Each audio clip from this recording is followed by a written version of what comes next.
Bismillahirrahmanirrahim. Assalamu alaikum, my dear students. I hope you all will be very fine and in best of your physical and mental health. Again, आपको दुआ की वजह पता है. आज एक ट्रिकी टॉपिक है, समझना है हम लोगों को, और इसके लिए ज़ाहिर है हमें दुआ करनी पड़ेगी. दुआ करते हैं, अल्लाहुम्मा रब्बि ज़िदनी इल्मा.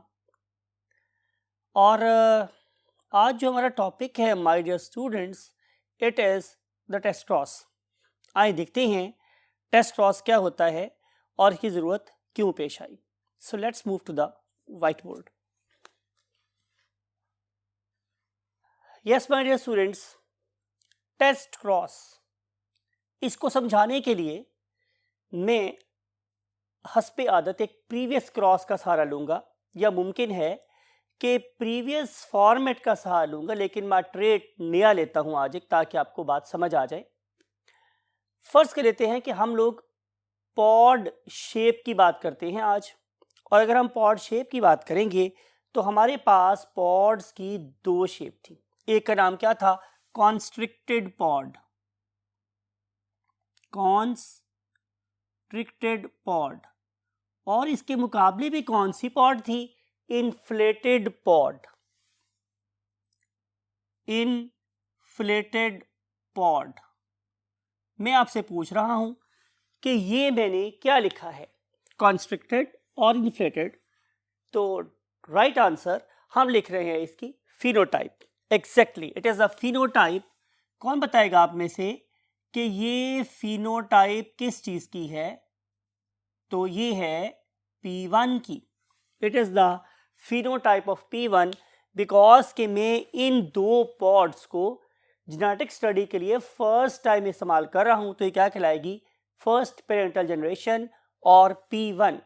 और P1 की अपीयरेंस कैसी है? कॉन्स्ट्रिक्टेड और इन्फ्लेटेड. अगर ड्रॉ किया जाए तो कॉन्स्ट्रिक्टेड पॉड कैसी होती है? इस तरह की.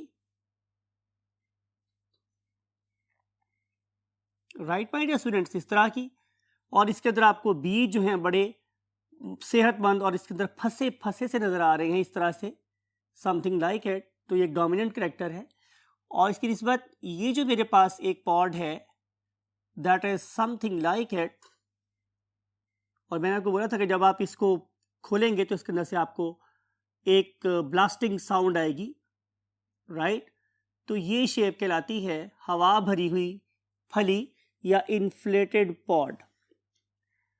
मैं इन दो को क्रॉस करने वाला हूं, तो मुझे लिखना पड़ेगा इसका जीनोटाइप. लिखते हैं जीनोटाइप. मैंने क्या बोला था लिखने का तरीका? कि पहला ट्रेट मींस जो लेफ्ट पे लिखा जाता है इट इज डोमिनेंट. तो डोमिनेंट का पहला वर्ड लिखेंगे और इसे दो मरतबा लिखेंगे, बिकॉज कि मेंडल ने सबसे पहले इनकी प्योर बीड बनाई थी. तो capital C stands for constricted pod. तो कॉमन सेंस इसी का लोअर केस लेटर क्या कहलाएगी? इसकी recessive trait means small C and it will represent inflated. Small C for inflated and capital C for constricted. तो ये मैंने क्या लिखा? वेरी गुड, शाबाश, एक्सीलेंट. ये मैंने लिखी है इस P1 की genotype. It is the genotype of P1. अब क्या करोगे? गैमेट्स बनाओगे. तो we are going to make the gametes of P1. Gamete is a cell having half number of chromosome identified by the presence of circle. तो क्या लिखेंगे? Capital C circle और small c circle. Right. तो ये बन गए gametes. क्या करोगी? दरम्यान में क्रॉस का साइन डाल रहे हो, इसका मतलब है कि उनकी मैरिज लाइन है, और इसके रिजल्ट में जो ऑर्गेनिज्म प्रोड्यूस होगा it will B capital C small c. ये क्या है? ये F1 है. ये जनरेशन है. जैसे मैंने P1 के बाहर सर्कल नहीं लगाया था, वो जनरेशन थी, ऐसे ही F1 के बाहर सर्कल नहीं लगाना, क्योंकि जनरेशन है. अब क्या करोगे आप लोग कि आप लोग F1 को F1 से क्रॉस कराने से पहले रिजल्ट लिखोगे. क्या लिखोगे? रिजल्ट किसका? F1 का लिखेंगे. No problem at all. Result of F1. Very simple, कोई मुश्किल बात नहीं है. आप लिखेंगे पहले हस्बे आदत फिनोटाइप। तो जब आपने फिनोटाइप का रिजल्ट लिखा तो क्या बोलोगे कि ये एक तरह के बन रहे हैं, चाहे ये मेरे पास 1000 फली है, चाहे ये 10 फलियां हैं, चाहे ये लाख फलियां हैं, सारी की सारी एक ही तरह की है। तो मैं लिखूंगा कि फिनोटाइप इज 100% कैसी, कैपिटल सी किसके लिए था, कॉन्स्ट्रिक्टेड के लिए। लिखेंगे 100% कॉन्स्ट्रिक्टेड पॉड्स। ये क्या है, ये F1 की फिनोटाइप है। अब हम क्या लिखेंगे, F1 की जीनोटाइप। तो लिखते हैं 100% क्या है, कॉन्स्ट्रिक्टेड है। क्यों कॉन्स्ट्रिक्टेड है, बिकॉज के इसके पास कैपिटल C है और capital C is dominant over, capital C is dominant over small c। तो फिर जाहिर है कैपिटल C अपने आप को शो करेगा, स्मॉल c अपने आप को शो नहीं करेगा, तो ये कहलाएगी कॉन्स्ट्रिक्टेड। और ये कैसी थी, इन्फ्लेटेड कैरेक्टर अपने आप को शो नहीं करवा पाएगा, तो कॉन्स्ट्रिक्टेड ही नजर आएंगी। लेकिन तो क्या ये दोनों जीन या एलेल्स एक जैसे हैं, तो आंसर इज नो। तो क्या होगा, अगर जीन्स या एलील डिफरेंट हो तो क्या बोलेंगे, हेट्रोजाइगस। तो लिखेंगे हम लोग 100% heterozygous, 100% heterozygous constricted. It is the phenotypic result, sorry, genotypic result of F1. ठीक है, अब हम क्या करेंगे, हम रिसर्च को कंटिन्यू करेंगे और F1 का F1 से क्रॉस कराएंगे। What is basically F1, capital C small C. तो लिखेंगे capital C small C into capital C small C, line लगाएंगे, लिखेंगे F1 इनटू F1। आपको याद होगा मैंने बोला था कि डिसिप्लिन बहुत ज़रूरी है, डिसिप्लिन वे में काम करेंगे, आपके आंसर में ब्यूटी भी आएगी और आपकी अंडरस्टैंडिंग या कॉम्प्रिहेंशन भी बेटर होगी। और फिर आपको याद होगा मैंने ये वाली बात भी बताई थी कि अगर दोनों एलील्स सेम हों तो हम एक मतवा लिखेंगे, लेकिन अगर दोनों एलील्स डिफरेंट हुए तो जब मायोसिस होगी तो एक सेल में कैपिटल सी जाएगा और दूसरे सेल में स्मॉल सी जाएगा। अब चूंकि दोनों डिफरेंट हैं तो दोनों को डिफरेंट लिखना ज़रूरी है। तो लिख रहे हैं capital C circle, small C circle, capital C circle और स्मॉल सी सर्कल। तो ये क्या बन जाएंगे, these are the gametes of F1। ये F1 के गैमेट्स। फिर हम क्या करेंगे, जाहिर है अगर गैमेट्स बन गए उनको मिलने का मौका प्रोवाइड करेंगे। तो जब कैपिटल सी से मिलेगा तो क्या बन जाएगा, कैपिटल सी। लेकिन जब ये वाला 1:2 से मिलेगा, ये वाला 1:2 से मिलेगा तो कैपिटल सी के साथ स्मॉल सी आएगा। फिर जब 2:1 से मिलेगा तो भी कैपिटल सी स्मॉल सी आएगा। समझाया था अदब करने वाले लोग हैं हमेशा पहले बड़े को जगह देते हैं, तो कैपिटल सी पहले लिखा है और स्मॉल सी बाद में लिखा है। हालांकि स्मॉल सी कैपिटल सी लिखने से फर्क नहीं पड़ेगा, रिजल्ट वही आएगा। Last one is this one, that is the small C, right. तो ये मेरे पास सारी की सही जनरेशन क्या आ गई, F2। What is F1? Progeny of P1. What is F2? Progeny of F1. Right, result लिखेंगे। तो रिजल्ट लिखेंगे आप लोगों के लिए वेरी सिंपल, आपको पता है कि इसमें 3 जो हैं वो कॉन्स्ट्रिक्टेड आएंगे, 3 आएंगे कॉन्स्ट्रिक्टेड और 1 आएगी इन्फ्लेटेड। टाइम ज़ाया नहीं करते हैं बिकॉज कि ये क्यों आ रहा है, रिजल्ट आपको डिस्कस किया था लॉ ऑफ सेग्रीगेशन में डिटेल से पढ़ाते हुए। मैंने ये सारा पापड़ क्यों बेला है, मैंने ये सारी बात दोबारा रिवाइज क्यों की है, बिकॉज कि हम बेसिकली टेस्ट क्रॉस को करवाने की रीजनिंग या लॉजिक अंडरस्टैंड कर सकते हो। Look at this my dear students, ये ऑर्गेनिज्म कैसा नजर आ रहा है मुझे, I am talking about this organism, ठीक है, I am talking about this organism. ये कैसा है, ये कॉन्स्ट्रिक्टेड है, राइट।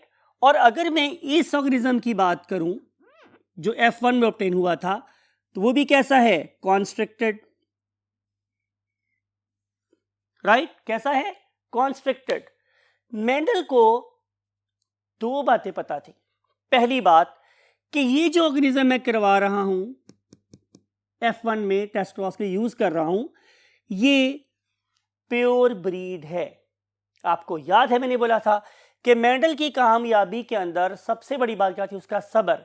उसने सबसे पहले बहुत सी जनरेशन में सेल्फ क्रॉस करा के प्योर ब्रीड प्रोड्यूस की, उसे इस बात का पता था कि ये प्योर ब्रीड है। He was of the view कि इसके पास दोनों एलील्स सेम हैं, कैपिटल सी, राइट। उसे ये वाली बात भी पता है कि जब मैंने इसको क्रॉस कराया है तो उसके रिसेसिव ट्रेट से कराया है स्मॉल सी, तो यहाँ पे कॉन्सिक्वेंटली कैपिटल सी और स्मॉल सी को इकट्ठा होना चाहिए, राइट। पुराने लोग क्या बोलते थे कि अगर कैपिटल सी स्मॉल सी इकट्ठा होगा तो ये दो जीन्स आपस में क्या करेंगी, दो अलीज आपस में करेंगी, ब्लेंड हो जाएंगी, ठीक है। तो ब्लेंड होने के बाद बेसिकली यहां पे इन दोनों का कोई इंटरमीडिएट प्रोड्यूस होना चाहिए था, लेकिन मेंडल के केस में या मेंडल के 7 पेयर ऑफ कंट्रास्टिंग ट्रेट्स में कहीं भी ऐसा नहीं हुआ। आपको याद है कि जब हम लोगों ने एक्सिलरी और एपिकल का क्रॉस कराया था तो capital A small A produce हुआ था। जब हमने टॉल का ड्वार्फ से क्रॉस कराया तो capital T small T produce हुआ था। ये मैं प्रीवियस क्रॉसेस की बात कर रहा हूं।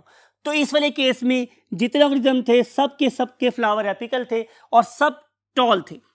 क्या अजीब सी बात हो रही थी, यहाँ पे प्रोड्यूस हो रहा है तो सारे के सारे कॉन्स्ट्रिक्टेड हैं, कोई भी मुझे इन्फ्लेटेड नजर नहीं आ रहा। तो यहाँ पे शायद ब्लेंडिंग ऑफ जीन्स नहीं हो रही। बड़ी अजीब सी बात थी कि अगर आप लोग अपनी एनिमल किंगडम में या अपने इर्द गिर्द लोगों को देखें तो आपको वाज़ेह तौर पर ब्लेंडिंग नजर आती है। फॉर एग्जाम्पल, अगर आप एक बच्चे को देखें तो उसमें बहुत से फीचर्स फादर वाले होते हैं और बहुत से फीचर्स मदर्स वाले होते हैं, ठीक है। तो एक जो बच्चा है वो most of the time father और मदर का एक ब्यूटीफुल ब्लेंड होता है। उनके जो इंसेस्टर्स थे मेंडल के, उनका ख्याल ये था कि यहाँ पे ब्लेंडिंग ऑफ जीन्स होती है, जीन्स आपस में एक दूसरे के अंदर मिल के क्या कर सकते हैं, अफेक्ट को नलिफाई कर सकते हैं या उसका इंटरमीडिएट प्रोड्यूस कर सकते हैं। लेकिन मेंडल के सारे ट्रेड्स में ऐसा नहीं हुआ। अब मेंडल इस सोच में पड़ गया है क्या ये वाला टॉल और ये वाला टॉल, या ये वाला एपिकल और ये वाला एपिकल, या ये वाला कॉन्स्ट्रिक्टेड और ये वाला कॉन्स्ट्रिक्टेड क्या एक जैसे हैं, या इन दोनों में कोई फर्क है। बिकॉज एक बात मेंडल को क्लियर कट पता थी कि ये क्या है, ट्रू ब्रीड, और ये क्या है, एक हाइब्रिड। अब सवाल ये था कि दो अपेरेंटली कॉन्स्ट्रिक्टेड पॉड के दरमियान में या दो एपिकल फ्लावर प्रोड्यूसिंग प्लांट्स में या दो टॉल प्लांट्स में कैसे फर्क किया जाए। आपको मेंडल की प्रॉब्लम समझ आ रही है। P1 का टॉल और F1 का टॉल कैसे फर्क करूं, राइट। सिमिलरली P1 का एपिकल फ्लावर प्रोड्यूसिंग प्लांट और F1 का apical flower producing plant, similarly P1 की कॉन्स्ट्रिक्टेड पॉड और F1 की कॉन्स्ट्रिक्टेड पॉड अपेरेंटली दोनों एक जैसे हैं, लेकिन उसे ये बात पता है कि इसमें से एक होमोजाइगस है और एक हेटेरोजाइगस है। कैसे फर्क करूं, it was the problem of the John Gregor Mendel, ठीक है। अब आपने एक शेर सुन रखा होगा कि दिल दरिया समुद्रों डूंगे ते कौन दिला दिया जाने हूं। लेकिन आपने ये शेर जरूर सुन रखा होगा, तू राज़े कुन फका है अपनी आंखों पे अया हो जा, खुदी का राजदा हो जा, खुदा का तर्जुमा हो जा। अब इसका मतलब ये है कि हम अल्लाह ताला के बाज़ राज़ों को अनलॉक कर सकते हैं। We can unlock the secrets of nature, और यही सीक्रेट अल्लाह ताला अपने साइंसदानों के ऊपर भी एटलीस्ट मेटेरियलिस्टिक टर्म में अया करता रहता है। तो देखते हैं कि अल्लाह ताला ने जॉन ग्रेगर मेंडल के ऊपर किसी एक हिडन जीन को ढूंढने का कौन सा तरीका अफशा किया। इसके लिए मूव करते हैं next part of the white board पर। तो पहले शेर में मैंने आपसे बोला था कि दिल दरिया समुद्रों डूंगे ते कौन दिलानियां जाने हूं। तो जाहिर है बीइंग साइंटिस्ट हम दिल के अंदर क्या वो तो जान नहीं सकते, लेकिन हम अल्लाह ताला की कुछ सीक्रेट्स को अपनी आंखों पे अया ज़रूर कर सकते हैं और खुदा के राज़दा ज़रूर बन सकते हैं। तो इसी पर्टिकुलर एक राज को कि आखिर दो अपेरेंटली डोमिनेंट ऑर्गेनिज्म अगर बिल्कुल एक जैसे हों तो मैं इन दोनों में फ़र्क कैसे कर सकता हूँ। अल्लाह ताला ने जॉन ग्रेगर मेंडल के दिल में क्या बात डाली, definitely you must carry out a test cross. आइए देखते हैं कि टेस्ट क्रॉस क्या होता है। सो लुक एट दिस कि टेस्ट क्रॉस कि test cross is a cross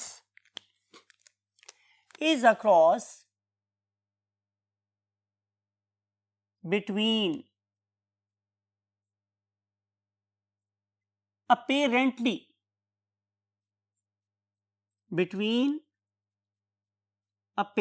का मतलब होता है स्टूडेंट्स बज़ाहिर का मतलब है जाहिरी तौर पे, between apparently dominant organisms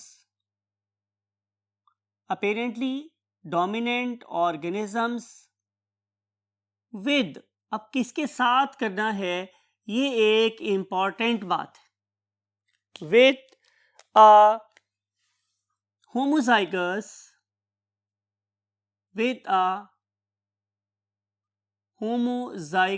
recessive organism.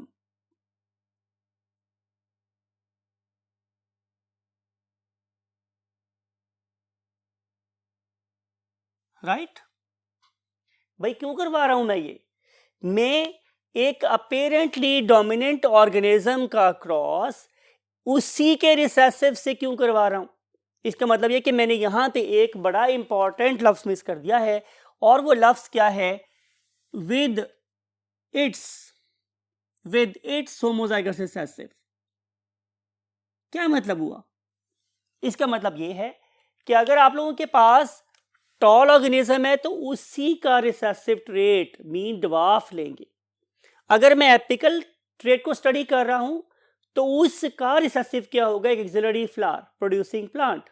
Similarly अगर मैं कॉन्स्टिट्यूट को स्टडी कर रहा हूं तो उसका होमोजाइगस रिसेसिव क्या है, एक इन्फ्लेटेड पॉड वाला प्लांट। बात समझ आई? इसलिए मैंने यहाँ पे वर्ड लिखा है इट्स, और उसको मैं बोल्ड भी लिखा हुआ है और मैं उसको अंडरलाइन भी कर देता हूं, उसको मैं स्टार भी कर देता हूं, कि जाहिर है ये एक इंपॉर्टेंट बात है। with its homozygous organism, why we want to do it with its recessive organism? To find its homozygosity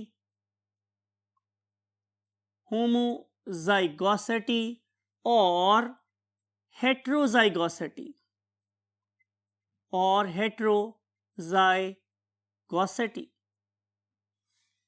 right. Cross कराएंगे तो आपको बात ज़्यादा समझ आएगी। क्रॉस कराते हैं, फर्ज कर लेते हैं कि ये मेरे पास दो ऑर्गेनिज्म है, एक क्या है, होमोजाइगस। फर्ज कर लेता हूं कि ये एक होमोजाइगस ऑर्गेनिज्म है। मुझे दो ऑर्गेनिज्म दिए गए हैं, उनमें से ऑर्गेनिज्म है फॉर एग्जांपल एक्स और एक ऑर्गेनिज्म है वाई।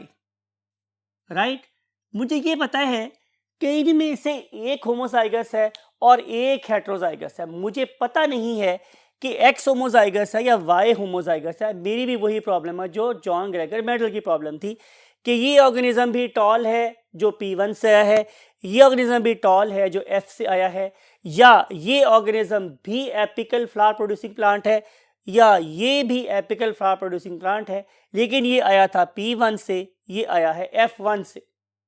ठीक, तो मुझे पता नहीं है, मेडल को पता नहीं है कि दोनों में से कौन सा होमोजाइगस है, तो उसे क्या किया, इसको क्रॉस कराया। फर्ज कर लेते हैं कि मैं पहले ऑर्गेनिज्म को स्टडी कर रहा हूं, सपोज ही इज होमोजाइगस, तो जब मैं ऐसा क्रॉस कराऊंगा उसी के रिसेसिव से, तो क्या कंडीशन होगी मेरे पास।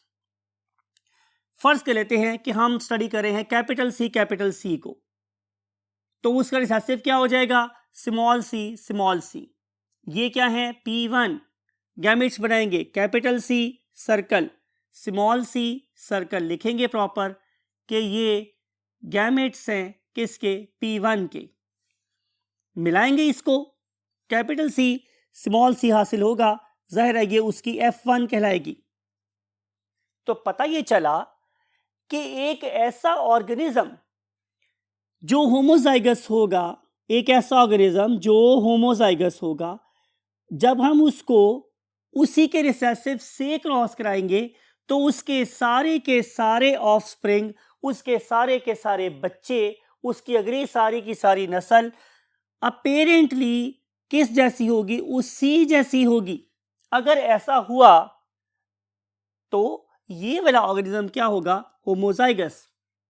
चलिए इसको किसी और वे से डिजाइन बात करते हैं।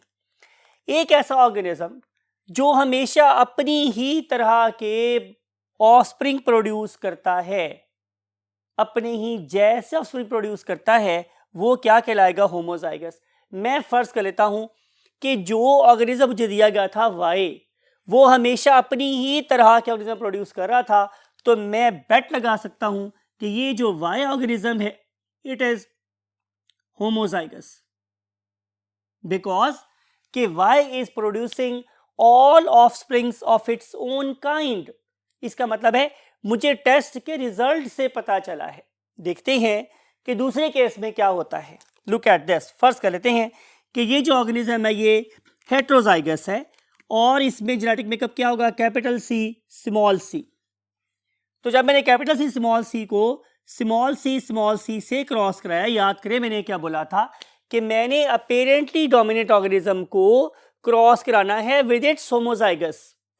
ये भी डोमिनेंट है, होमोजाइगस रिसेसिव से क्रॉस कराया है। ये भी अपेरेंटली डोमिनेंट है, उसका होमोजाइगस रिसेसिव से क्रॉस कराया है। तो ये क्या कहलाएगी? मेरे पास P1, राइट। गैमेट्स बनाएंगे, इसके दो गैमेट्स बनेंगे, capital C circle, small C circle, और यहाँ पे सारे स्मॉल सी सर्कल लिखेंगे आप लोग कि ये P1 के गैमेट्स हैं।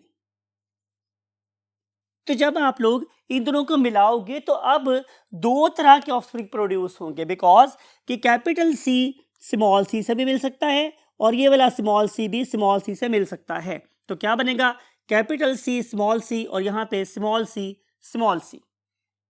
राइट। तो 50% ऑर्गेनिज्म, 50% ऑर्गेनिज्म कैसे हैं? यहाँ पे कॉन्स्ट्रिक्टेड पॉड वाले, और 50% यहाँ पे कैसे हैं?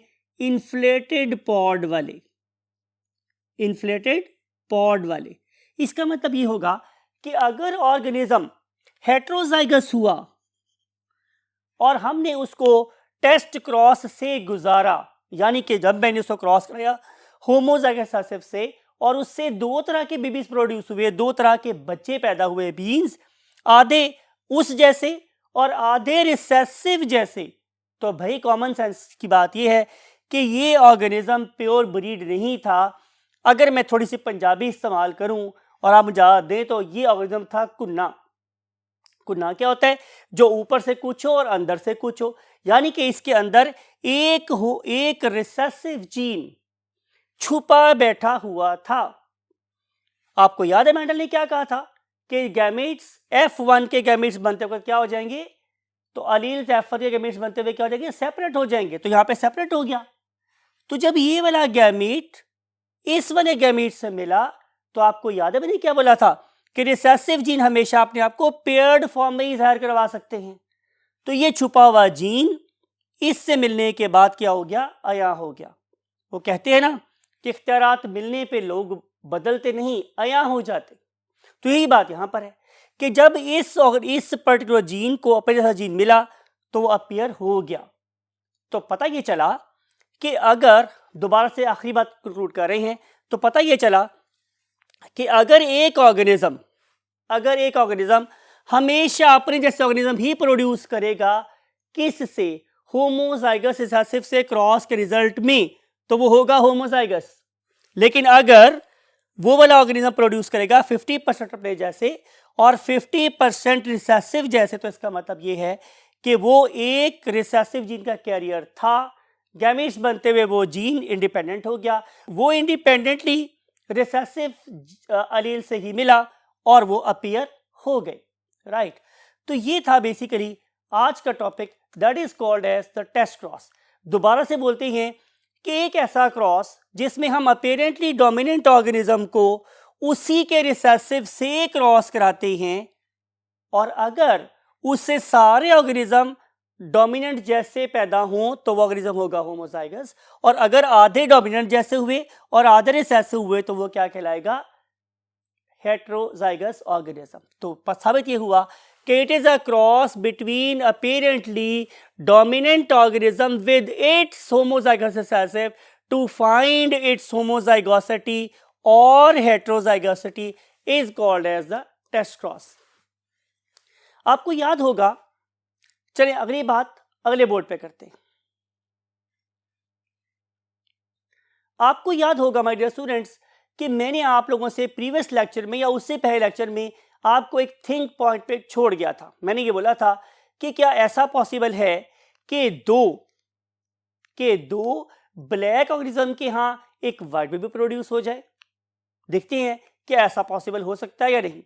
फिर मैंने आप लोगों को एक क्वेश्चन और छोड़ा था कि क्या एक ऐसा ऑर्गेनिज्म जिसका ब्लड ग्रुप ए हो और उसकी ज़ौजा मोहतरमा का ब्लड ग्रुप बी हो, तो क्या ऐसा मुमकिन है कि उनके यहाँ एक ओ ब्लड ग्रुप वाला बेबी प्रोड्यूस हो जाए। तो इस की को भी हम सॉल्व करने की कोशिश करते हैं इसी लेक्चर के अंदर। लुक एट दिस, ये मेरे पास एक ब्लैक ऑर्गेनिज्म है, राइट, और ये फॉर एग्जांपल मेल है और ये उनकी ज़ौजा मोहतरमा है, ये भी ब्लैक है, और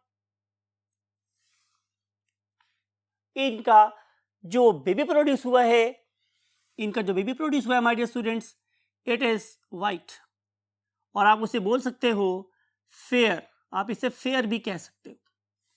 तो क्या ऐसा पॉसिबल है? तो मेरा ख्याल है कि आप लोगों का विजन तक डेवलप हो चुका होगा। आप बोलेंगे कि सर बिल्कुल ऐसा पॉसिबल है अगर ये कुन्ने का मतलब मैंने क्या बोला था अभी, हेट्रोजाइगस हुए।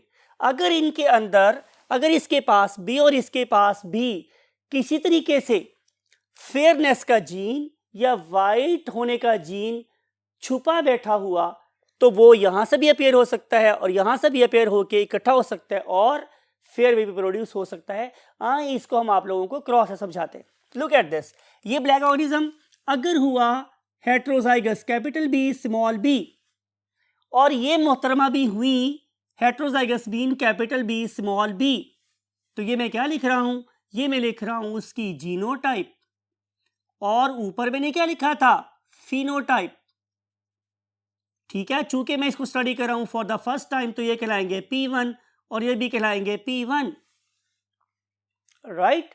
अब देखिए कि जब हम इसे गैमेट्स बनाएंगे, there is a set protocol, there is a set discipline जिसको हम फॉलो कर रहे हैं। तो गैमेट्स बनाएंगे तो क्या होगा, कैपिटल बी इधर आ जाएगा और स्मॉल बी इस सेल में चला जाएगा। सिमिलरली कैपिटल बी इस सेल में जाएगा और स्मॉल बी इस सेल में जाएगा। पढ़े लिखे बच्चे हैं, आपको बताया था कि एक वक्त में एक एक प्रोड्यूस होता है और हजारों लाखों स्पर्म प्रोड्यूस हो रहे होते हैं। अगर इस तरफ से एक ऐसा एग रिलीज हुआ जिसके अंदर स्मॉल बी था, मीन टू से कि फर्टिलाइजेशन में इस सेल ने रोल प्ले किया, इस सेल ने रोल प्ले नहीं किया, तो इस दफा जब फर्टिलाइजेशन हुई तो स्मॉल बी सिलेक्ट हुआ और यहां पर इस मेल ऑर्गेनिज्म ने कौन सा स्पर्म प्रोवाइड किया, स्मॉल बी वाला। तो फिर क्या होगा माय डियर स्टूडेंट्स कि इस वाले केस में ये वाला स्पर्म इस वाले एग को क्या करेगा, फर्टिलाइज, और एज अ रिजल्ट जो ऑर्गेनिज्म प्रोड्यूस होगा it will be the white और fair, whatever you want to say. तो साबित हुआ कि दो ब्लैक ऑर्गेनिज्म के यहां भी एक वाइट या फेयर कलर वाला बेबी प्रोड्यूस हो सकता है। It totally depends upon the chance और having the recessive जीन। पहली बात है कि उनके पास रिसेसिव जीन हो और दूसरा बात है कि ये चांस मिले कि वो दो रिसेसिव जीन आपस में इकट्ठे हो जाए। तो आमतौर पर जेनेटिक्स में हम क्या बोलते हैं, हम इसको बोलते हैं प्रोबेबिलिटी और चांस। तो देखें कि 25% चांस है, 25% चांस है कि इस ब्लैक कपल के यहाँ एक फेयर बेबी प्रोड्यूस हो सकता है, और 70% चांस ये है, आपने पढ़ा है रेशो 3:1, आप पढ़ लिखे बच्चे हैं, फिर भी लिखते हैं कि यहाँ प्रोड्यूस हो सकते हैं कैपिटल बी, यहाँ प्रोड्यूस हो सकता है कैपिटल बी स्मॉल बी, यहाँ प्रोड्यूस होता है small B capital B, means वही capital B small B, and then small B. तो 75% चांस है और 3/4% चांस है कि यहाँ ब्लैक बेबी प्रोड्यूस होगा। लेकिन डोंट ओवरलुक और फॉरगेट क्या 25% चांस किस चीज का, of having the fair baby. तो बिल्कुल एक ब्लैक कपल के यहाँ एक वाइट बेबी प्रोड्यूस हो सकता है, ऑल्दो इट्स चांसेस आर 25%। फिर हमने बोला था कि क्या ऐसा पॉसिबल है कि एक फादर है, राइट, फादर, और उसका ब्लड ग्रुप फॉर एग्जांपल ए है, और एक मदर है, उनका ब्लड ग्रुप बी है, राइट। तो क्या ऐसा पॉसिबल है कि उनके यहाँ एक ऐसा ऑफस्प्रिंग प्रोड्यूस हो जिसका ब्लड ग्रुप O हो? तो आप बोलेंगे सर कि यहाँ तो A लिखा हुआ है, यहाँ B लिखा हुआ है, तो O कहाँ से आ गया? तो इसका आंसर ये है कि हमारे पास यहाँ पर भी हेट्रोजाइगोसिटी ही मेन कॉज होगी। यानी कि अगर ये वाला ऑर्गेनिज्म A ब्लड ग्रुप के लिए हेट्रोजाइगस हुआ, ब्लड ग्रुप हुआ यहाँ पे AO, राइट, यानी कि इस फादर या मदर में से एक का ब्लड ग्रुप था A और दूसरे का ब्लड ग्रुप क्या था O, तो ऑर्गेनिज्म कैसा प्रोड्यूस हो गया? AO। सिमिलरली जो इनकी जोजा मोहतरमा है, अगर वो भी हेट्रोजाइगस हुई, मीन टू से कि वो भी BO हुई, तो क्या हो सकता है? Again what are the chances? देखते हैं। बनाएंगे इनके गैमेट्स बनाएंगे तो क्या बनेंगे? दो किस्म के गैमेट्स यहां बनेंगे, A सर्कल O सर्कल। यहां भी दो गैमेट्स बनेंगे, capital B circle and O circle, right. So what are the possibilities? पहले हम पॉसिबिलिटीज लिखते हैं ताकि आपको बात समझ आ जाए। पहली पॉसिबिलिटी ये है कि ब्लड ग्रुप AB हो जाए, AB ब्लड ग्रुप। इस कपल के यहां 25% चांस ये है कि AB ब्लड ग्रुप वाला बेबी प्रोड्यूस हो। फिर तो हमारे पास 25% चांस ये है कि ब्लड ग्रुप AO हो जाए, मींस कि बेबी का ब्लड ग्रुप भी वही हो जो फादर का ब्लड ग्रुप था। और ऐसा भी हो सकता है कि ये चांस हो जाए, दिस वन ब्लड ग्रुप हो जाए BO, यानी कि बेबी का ब्लड ग्रुप मदर जैसा हो जाए। लेकिन ऐसा भी हो सकता है कि बेबी का ब्लड ग्रुप ना फादर जैसा हो ना मदर जैसा हो, बल्कि वो O ब्लड ग्रुप हो जाए। Look at this, right. तो ऑल दो देर आर ओनली 25% चांसेस, लेकिन ये 25% चांसेस नॉन सिग्निफिकेंट नहीं है, ये बहुत सिग्निफिकेंट है। बहुत ज्यादा चांस है कि इस पर्टिकुलर A और B ब्लड ग्रुप वाले पेरेंट के यहाँ O ब्लड ग्रुप वाला बेबी प्रोड्यूस हो जाए। It is quite possible. इसी पर्टिकुलर चीज को हम पनेट स्क्वायर से भी ड्रॉ करके दिखा सकते हैं, शो कर सकते हैं। इस सिर्फ मेथड को सिखाने के लिए हम last part of the board पे मूव करते हैं। मैंने आपको बोला भाई स्टूडेंट्स कि अगर आप लोगों के पास दोनों ऑर्गेनिज्म हेट्रोजाइगस हों तो हमारे पास 4 किस्म के ऑफस्प्रिंग प्रोड्यूस हो सकते हैं। जैसे आपको याद होगा, हमने बोला कि अगर मैं कैपिटल T स्मॉल t को कैपिटल T स्मॉल t से क्रॉस कराऊं, that was something like F1 into F1 of the very first cross that we did. ठीक है, तो क्या होगा? यहाँ पे दो गैमेट्स प्रोड्यूस होंगे, कैपिटल T स्मॉल t और फिर यहां पर भी capital T small t, right. हम पहले इसको कैसे लिखते रहे हैं कि हम 1 को 1 से मिलाते थे, फिर हम इसी 1 को 2 से मिलाते थे और 2 के नीचे लिखते थे। फिर हम क्या करते थे कि हम लोग 2 को 1 से मिलाते थे और 3 के नीचे लिखते थे, राइट। फिर हम लोग 2 को 2 से मिलाते थे और 4 नीचे लिखते थे। ये वाला तरीका बताया था, ये प्रोटोकॉल बताया था। लेकिन इसमें लाइंस चूंकि एक दूसरे के साथ क्रॉस हो रही हैं तो हम कंफ्यूज हो सकते हैं। तो इस पर्पस के लिए हमने एक पनेट स्क्वायर का मेथड भी डिजाइन किया, पनेट स्क्वायर मेथड। इसका मतलब क्या होगा? आप अब 4 चेंबर्स बना लेंगे, स्क्वायर बनाएंगे एक, समथिंग लाइक इट ऐसा, और उसके आप 4 चेंबर्स बना लेंगे समथिंग लाइक इट, राइट। और एक गैमेट, एक पेरेंट का गैमेट लिखोगे आप अलोंग एक्स एक्सेस और दूसरे पेरेंट के गैमेट लिखोगे अलोंग वाई एक्सेस, लेकिन आपने ऑर्डर चेंज नहीं करना। फॉर एग्जाम्पल पहला गैमेट क्या है? कैपिटल T स्मॉल t, तो लिख रहा हूं मैं कैपिटल T स्मॉल t। कहां से स्टार्ट किया हुआ? इस पॉइंट से, ये 0 पॉइंट ये है, ये, राइट। यहां से हम अलोंग एक्सेस लिख रहे हैं, पहले capital T then small t, right. और दूसरे पेरेंट के गैमेट कौन से हैं? अगेन वो भी कैपिटल T स्मॉल t, तो लिख रहा हूं capital T small t, right. अब बहुत सिंपल सी बात है, यही मेंडल का बेसिकली प्रिंसिपल भी था कि वो हमेशा अपने डाटा को टेबुलर फॉर्म में लिखता था, because he had got a mathematical and statistical base. तो कैपिटल T पहले 1 को 1 से मिला रहे हो तो क्या बनेगा? Capital T, right.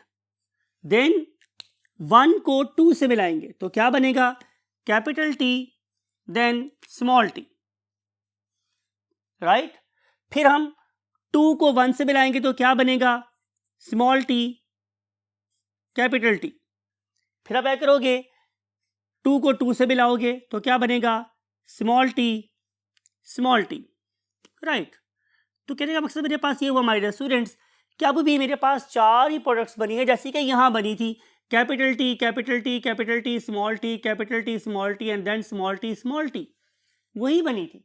लेकिन अगर मैं प्रेजेंटेशन की बात करूं, डाटा को शो करने की बात करूं, तो perhaps this punnett square method is more better and error free as compare to these overlapping lines. यहां से भी मुझे 4 ही प्रोडक्ट बने हैं, capital T capital T capital T small T capital T small T and then small T. तो अब मैं क्या करूंगा कि पहले मैं इन सब के बाहर यहां पे लिखता था ब्रैकेट के बाहर क्या, F2। अब आप क्या करोगे, अब आप यहां ब्रैकेट लगाओगे और लिखोगे F2, राइट। तो ये जो मेथड है it was basically used and proposed by the Mendel. लेकिन बहरहाल आज की बात का हासिल क्या है कि हम किसी भी छुपी हुई जीन को, हिडन एलील को उसके होमोजाइगस रिसेसिव से क्रॉस करा के उसे पेयर करवा के उसे पेयर फॉर्म में जाहिर करवा के क्या कर सकते हैं, अनलॉक कर सकते हैं और हम कुदरत के राज को जान सकते हैं कि जीन उसमें छुपा बैठा है या नहीं। This is the basical article that is called the test cross. इस दुआ के साथ अल्लाह ताला आप लोगों को कुछ वैसी ही निगाह बीना अता करे, कुछ वैसे ही आंखें अता करें that may be able to read between the lines. इस दुआ के साथ कि आप अपने पेरेंट्स का और ज़ाहिर है हमारा भी बहुत ख्याल रखने में कामयाब हों, और जब कभी दुआ करें हमारे लिए भी दुआ करें। आई वॉन्ट टू से यू बाय बाय, अल्लाह हाफिज़।